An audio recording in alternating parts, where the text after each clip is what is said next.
wàllum ba tey actualité bokk ci Marie Rose Faye gannaaw bi ngay dégg ne fonds commun yi nee nañ moom maa affirmé que ne Ousmane Sonko amul ay fonds commun est-ce que c'est une voix discordante boo xamante ne à travers ce qu'elle a dit mun nañ ko jàpp parce que quoi qu'on puisse dire c'est une voix autorisée moom Marie Rose Faye. d'accord waaw peut-être c'est une voix autorisée mais man li ma gis ay députés assemblée nationale wax loolu laa mën a gëm. kon nag bu dee loolu la nañu tegal budget ñu xool ba xam. na mu demee mais en tout cas que ce soit des propos de Marie Rose Faye des propos de notre bàjjen nationale là. jërul dóor jërul sori parce que comme on est en politique tous les moyens sont bons justement pour divertir les gens. Et je pense que ça sortait justement c'était pour nous divertir pour nous détourner mais ça ne passera pas. Et cette manipulation ne passera pas peut-être y a des waaw du jàll peut-être y a des moutons de Panurge yoo xamante ne si dañuy topp di déglu am na ñoo xamante ne aussi am nañ seen raison peut-être di xalaat ci li nga xamante ne si mooy xew ci réew mi. Et quand je am na ñoom tamit ñu ngi am seen xalaat ci réew mi di ko wax. léegi bu fi loolu lépp amee. ñu ni primature dafa am fonds commun toll ci 9 milliards de francs CFA. ni président dafa am 11 milliards de francs CFA assemblée am 8 ou quelques milliards yooyu noonu.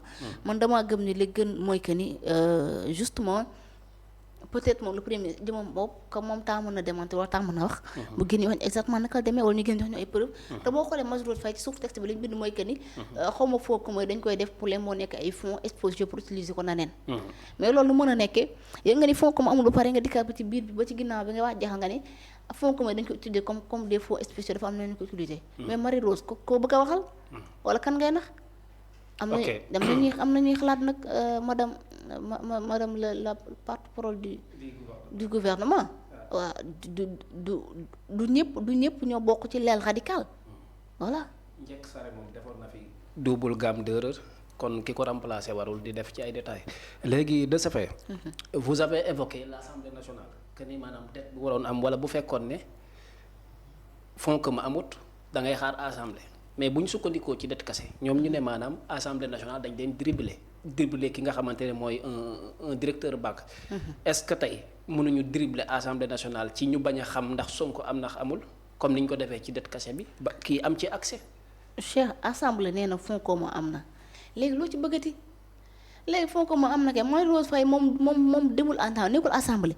voté wul loi yóbbul projet de loi voté wul budget yoonam nekkul ci budget. mais qui est plus crédible entre l'Assemblée nationale et porte-parole du gouvernement pour wax ci wàllum fonds commun. assemblée parce que ñoom ñoo koy voté. assemblée moo gën a crédible. voilà te bu dee crédibilité et si on parle justement de crédibilité Cheikh. ce gouvernement là du ñëpp ñoo crédible pour parler ci la voix du Sénégal. ah oui parce que am ñoom da duñ la wax te bu subaa ñu weddi ko dañuy def discours léegi nii balaa discours bi jox ñu weddi seen bopp.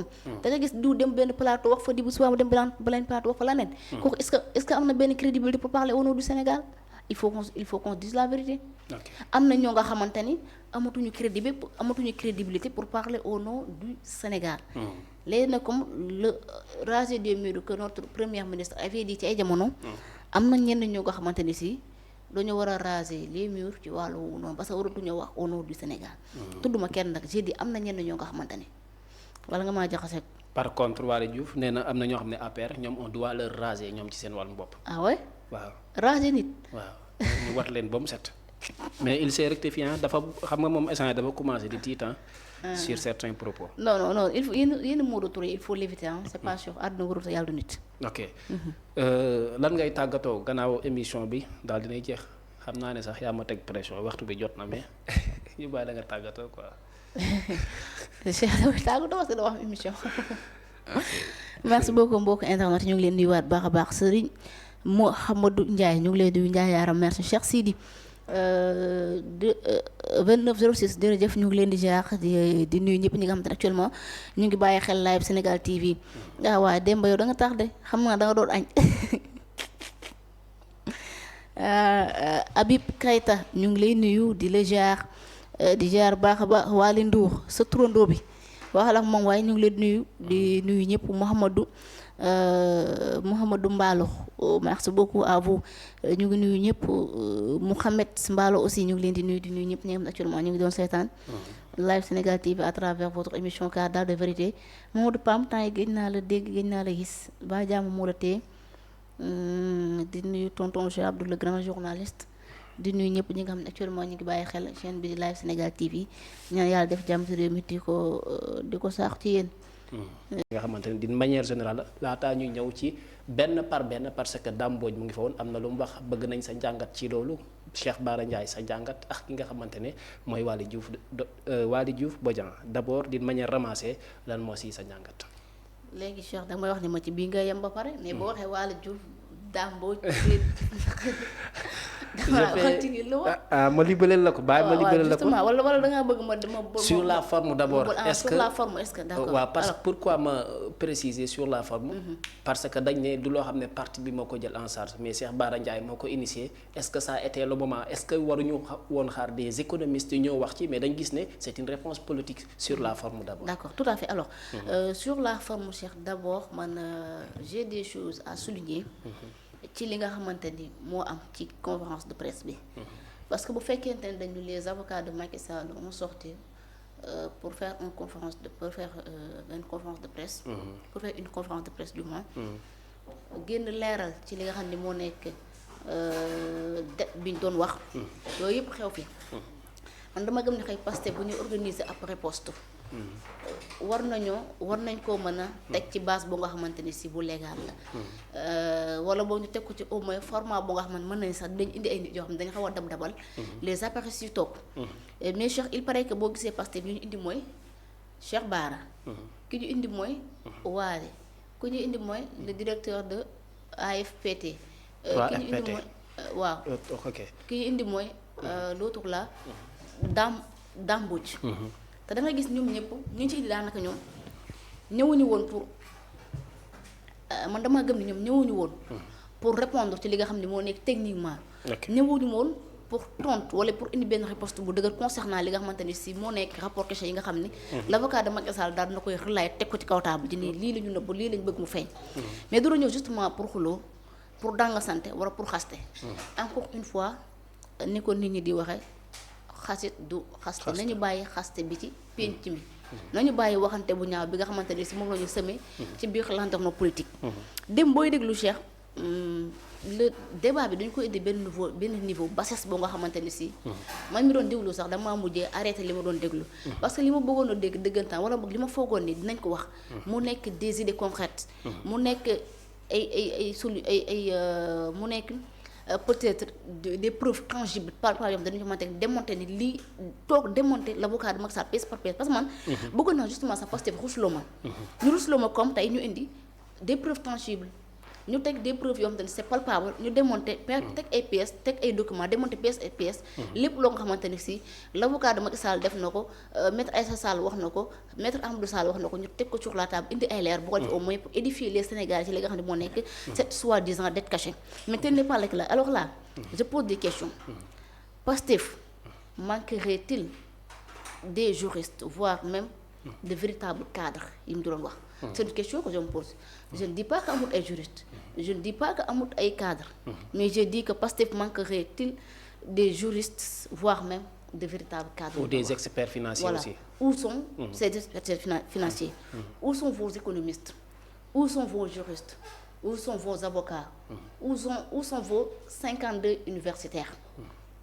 où sont vos économistes et vos fiscalistes et vos experts financiers où sont vos banquiers ñooñu fan la nekk fan ngeen leen denc wala boog au moins vos grands politiciens yi nga xamante ni si seen bopp am na ci dara mais apparemment booy xool da nga naan dans la forme li nga gis mooy que ni des têtes si le mot n'est pas de trop des têtes peut-être vides mën nga ni loolu parce que gisuma fa bokk juma xam-xam bu leer boo xam ni gars yi teg nañ ko kaw table bi te man xaaruma woon ci ñoom loolu bi topp mooy Cheikh organiser benn conférence de presse pour répondre à des avocats chevronnés là aussi et dépêcher peut-être des pseudo wala des soi-disant intellectuels là man dama jàpp ne c'est peine perdue et loolu li muy révélé lenn kese la mu nekk simplement c'est du ridicule absolu mais comme sax dans le pays le ridicule ne tue pas.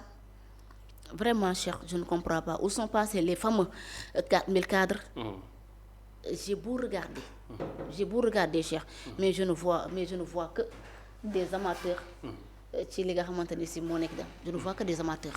ok jërëjëf léegi dama bëgg nga ñu def ko d'une manière tempo mooy naka nga jàngatee quand Waly Diouf Bodiang parle de mu ne nous l'aurons Macky Sall sans viser gis nañ mu wax fa wàllum lu jëm ci chargé Macky Sall mais phrase boobu lan lañ ci mën a jàngatee parce que ñële une réponse juridique lañ doon xaar ci ñoom mais gis nga ñu ne ci wàllu dette cachée bi ils auront Macky Sall sans viser d'abord ci Waly Diouf Bodiang ban njàngat nga ci am exactement.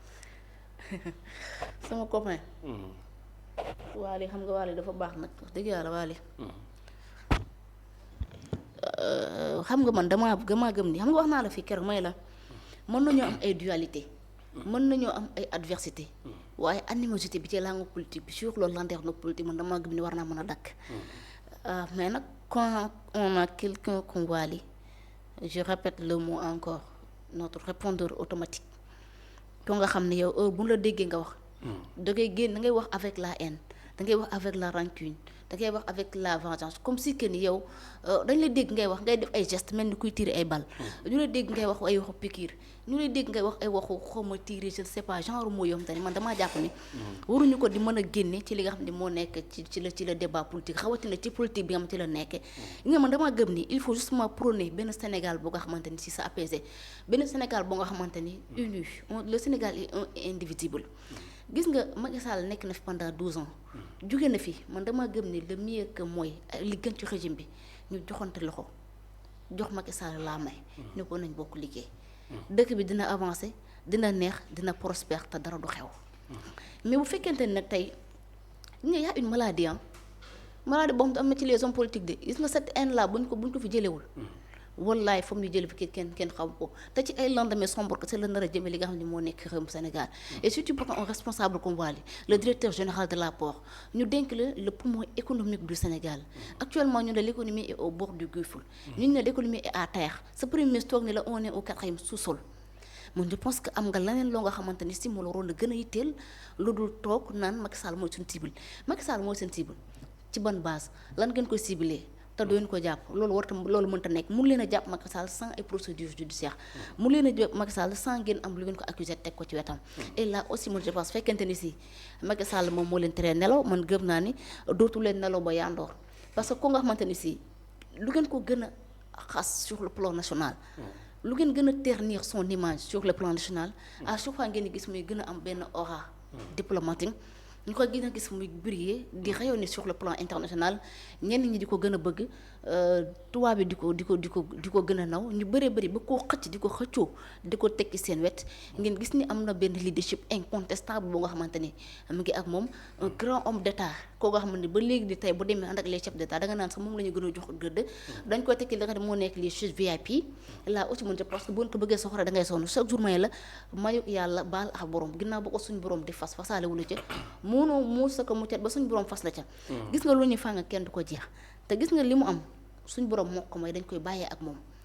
gis nga Cheikh wax sa mbaax ak morom yàqu ci sa mbaax dara gis nga boo joxee di ko yombi dangaa baax ñeenti baaraam ci yow la jëm si daf fekk ne yow yaa baax rek moo tax nga mën a xam sa mbaax ak morom mais mënoo comprendre cette haine viscérale des gens yoo xamante ni da nga naan parfois ils sont arrogants voire même ces gens ils sont aigris di yéene nit li nga xam ne moo nekk musiba Sénégal rek ngay gis ay nit di jubilé parce que dañoo jàpp nit Sénégal rek ngay gis ay di toog bëgg a yéene nit kaso wala yéene nit wala yéene nit faatu là aussi man je pense que cette dimension de haine, cette dimension de vengeance war nañ ko mën a éviter ci li nga xam ne moo nekk ce pays et ce débat là depuis l'arrivée de Pastef au pouvoir dañ ko indi ci benn bassesse ils font juste l'apologie de l'insulte, de la médiocrité comme si que ne si le buzz c'est le buzz qui paye loolu lañ fi nekkee et là aussi jàpp nañ ne faaw ñu wax lu ñaaw teg ko ci Macky Sall au moins pour que le petit prince mën a kontaan ci ñoom on est falu ñu leen pour ngeen di wax lu neex nit ki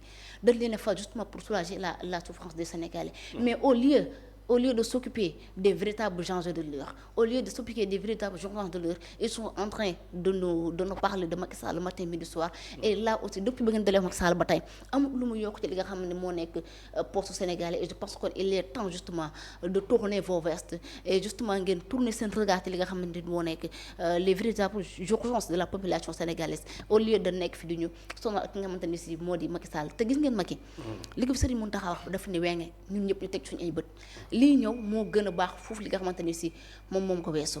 kon dama gëm ni li des mooy mais ngeen yéene ko li ko suñu borom may te ngeen jublu ci liggéey bi. Mais vraiment man Waly mënuma comprendre te mënuma canaliser justement Waly Diouf Bodiang fan laa koy yóbbu mu ko doon yóbbu ni muy waxee man mi duma ko waxee parce que lu bon respecté naa sama bopp. Bëgg lu la neex Cheikh wala bëgg lu neex suñu patron du tax ma ne ko gis naa yàlla wala yàlla luy na la te gisuma yàlla. Mais non mais il faut arrêter. Bëggul gis nga ki ngeen di topp ba topp ci ginnaawam bëgg lu mu bëgg ngeen def ko wala bëgg mu da leen di gis doomu aadama la comme yéen. Et gis nga il faut gis nga le destin nous a réunis mais la destinée est une. te ku ci nekk tu es responsable de ses propres actes. Waly Diouf Bodiang bi mu fi nekkee génn def benn vidéo di def nii pourtant loolu noonu procureur da ci waroon mën a autoriser gis nga sa signe là ça en dit long. Pourquoi pas waxuñu ci. Et alors ñu topp ci futilité di wax man je pense que Waly il est temps justement moom tamit mu arrêter ces dires là te bàyyi yenn discours radical yi nga xamante ni mu ngi ko yëkkati parce que cette radicalité là ne règne pas ce pays. mun leen a gouverner mun leen a nekk opposé wu dans le radicalisme pare bëgg a di gouverner dans le radicalisme gis nga c'est hors de question te les Sénégalais du nangu ngeen ñu gouverner ci ay ak histoire gis nga dafa doy il faut arrêter ces bassesses. ok jërëjëf am na solo gannaaw Waly Diouf Bodiang ki nga xamante ne mooy Amadou Babo moom moo nekk DG bu 3FPT ci kàddoom nee na Macky Sall daa violé li nga xamante ne mooy la loi organique bi visé ci li nga xamante mooy transparence au niveau de l'Assemblée nationale. Il a orchestré une dette boo xamante ne sénégalais xamuñu ko et puis mu ne Sénégal dina fay en 2026 15 milliards yoo xamante ne par jour ba at bi jeex naka nga jàngatee yooyu au début dette cachée mais léegi les chiffres détaillés di dette cachée commencé na di génn à travers 15 milliards bu ñu war a fay par an naka nga jàngatee kàddu yooyu. Alors Cheikh gis nga dégg naa ko moom mu ni Sénégal day fay. 2026 2026 oui. 2025 12 milliards. Chaque jour 12 milliards. 14 milliards. waaw 2025 15 milliards. 2026 waaw. non début 2026 15 milliards sera payé au compte du contribuable sénégalais. pour dette cachée bi. waaw mais au-delà de ça war nañ fay 14 milliards yoo xam ne. ay bor extérieur la. d'accord loolu moom moo ko wax rek. loolu li muy wax noonu ça n'engage que ñi nga xamante ni si ñoom ñoo koy gëmaa. ñoom la engagé wu même bu fekkente ni Sénégal da koy fay. Cheikh même bu fekkente ni si Sénégal day fay. chaque jour 49 milliards sax. wala chaque jour des centaines de milliards man dama gëm ni. ce régime là doit faire face ci li nga xamante ni moo nekk di xew. même si le Sénégal da doon fay 1000 milliards par jour. mais da ngeen ko war a fay te boole koog noppi moot loolu mooy dëkk. parce que mënu leen dëkk ci dëkk. Cheikh mën ñoo ñëw ci réew mi. ñu bàyyi leen fi benn héritage boo nga xamante ni si daanaka booy wër Afrique sowu jant amut ñu ko fi am wala bariwu fi. ñu indil le bus électrique nouvelle génération boo nga xamante ni du polluer du def dara. defaral la ay autopont wutal la stade boo xamante ni tey sport ku ne xam na position bi mu am ci àdduna bi. ak yeneen ak yeneen yu fi xew def ay école def ay hôpital de troisième niveau entre autres. Au moins l'économie bi xawoon nañ ko soulever def ay bourses sociales ay bourses familiales entre autres lu ci bëri ñu defal la ko fi Cheikh mais Cheikh boo dikkee doon nga lu baaxali mais doon li nga xamante ni aussi tamit lii jàpp nga ne.